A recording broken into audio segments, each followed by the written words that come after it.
friends, we all love to go on New Year's Thanksgiving for some nice steak. So I thought might as well come up with a traditional steak recipe and make it a little bit different. I mean, the exotic touch of the steak would be there. I always use a cast iron skillet for my steak. I have a very large cast iron skillet which I'm going to show you. But before that, let me take you over the ingredients. I have 3 very large steak over here. What I did was I took a knife and I took out the extra piece of fat. There would be fat here, so what you have to do is take a knife and just cut off the extra white piece of fat and take this portion out, the piece of the fat. And then you take a fork and you make nice indents on it. This has been on a marination for about 7 to 8 hours. As you can see, the marination has got inside the steak, and it was marinated with a lot of nice and spicy ingredients. I put in my marination a very good quality. You can use canola oil. I try not to use extra virgin like canola oil, grape oil or grapeseed oil or any such thing. A liberal amount of application was made of salt and pepper all over the steak. I also have garlic salt, so I'm going to use some garlic salt as well. On the steak also I have taken my food processor. I have a very good, as you can see, I have both the Magic Bullet and the NutriBullet food processor. In this food processor I have taken a full clove of garlic that I have processed in that. I have taken a few fresh sprigs of rosemary, about 1/4 of a cup of extra virgin olive oil, and also I have as I said, garlic, rosemary, zest of lemon. Now you would want to zest like 3 to 4 lemon in this case, because it adds the extra freshness to the mixture. Now I like to make my things traditional, so I've added ginger and garlic paste, and other than that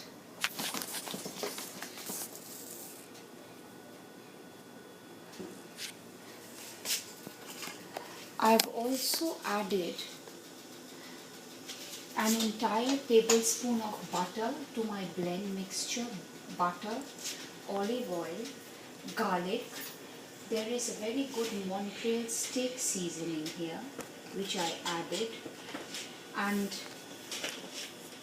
for the sauce recipe you can add, I have the best Peter and Lugar steak sauce, but that's with what you have it, but you have to use barbecue sauce. 1/4 cup of barbecue sauce.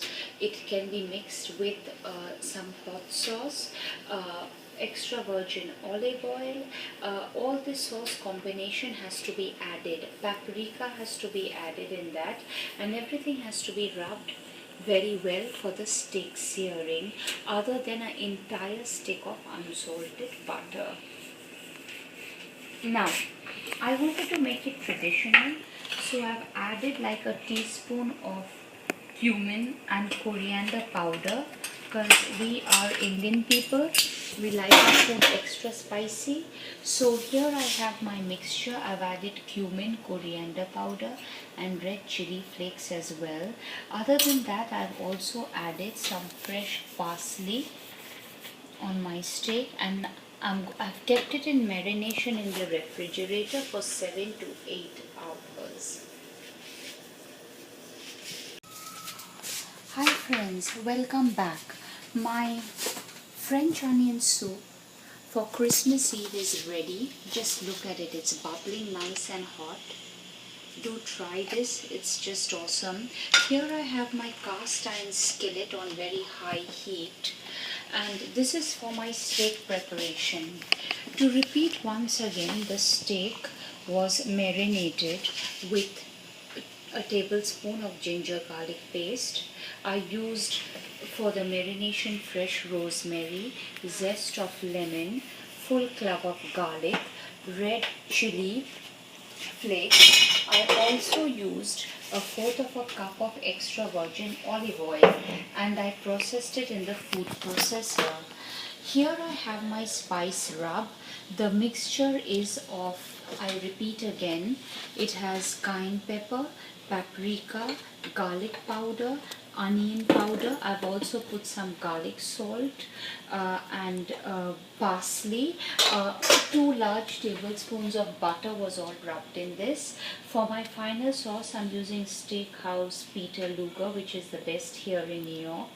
And you can use a very good style of buffalo sauce, green chili sauce and Tabasco sauce. I took off the excess fat from here.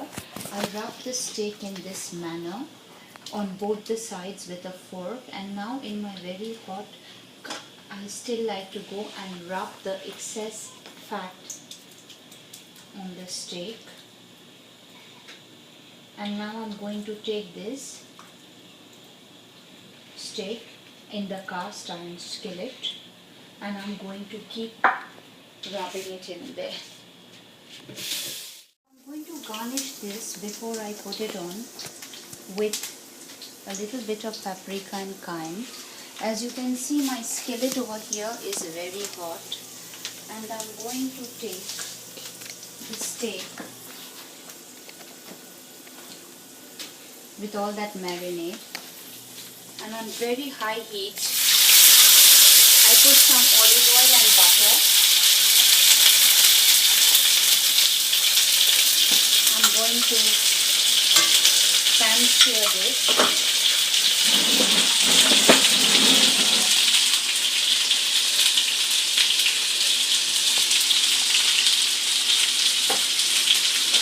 And just I'm going to dredge in some extra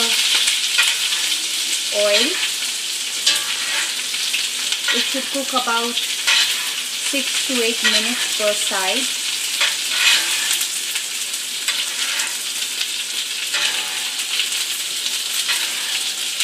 So just let it be there on high heat.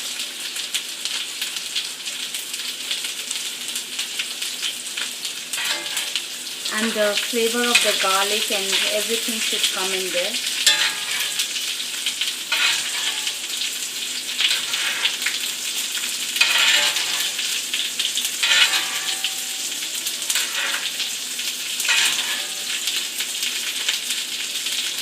So you just want to let that be there for a few minutes. The other option is if you're doing outdoor on a very high grill. I do have my George Foreman grill ready there. You can do it on that as well, but since I have a cast iron skillet, I'm using this right now. Just trying to cover this for 2 minutes till it is really tender and the juices inside, they get well caramelized. As you can see that for about 2 minutes.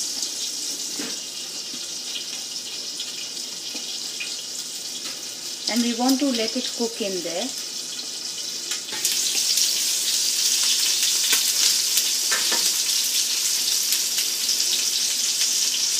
And then I'm going to turn the side.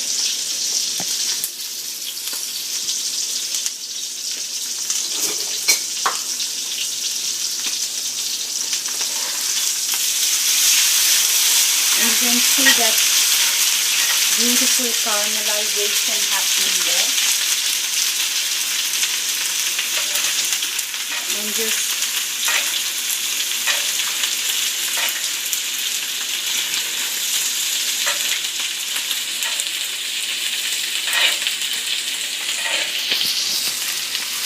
keep basting it with the butter and oil mixture and the garlic.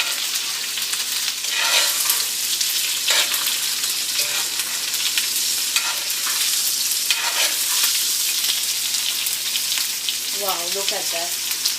It looks awesome. Oh my god, I just tasted a piece of this steak. It's out of this world.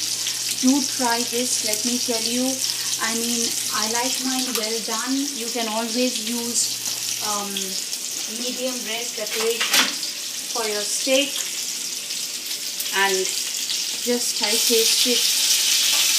You can see how tender it is and juicy, and you can try this in the house. So friends, thank you for watching. Do try this recipe, and I'm sure it's much more tastier and reasonable compared to yours going to a restaurant and having it, which of course we all do once in a while, but this is remarkable in taste. Thank you for watching. After it was pan-seared for 4 to 6 minutes on the oven, you can use a grill, but since this is an oven and I have a cast iron skillet, I'm going to take it out from there. You can see the caramelization of the meat. How perfectly it has caramelized, and with the garlic and the rosemary, the flavor is coming out awesome. So do try these recipes at Tblspn.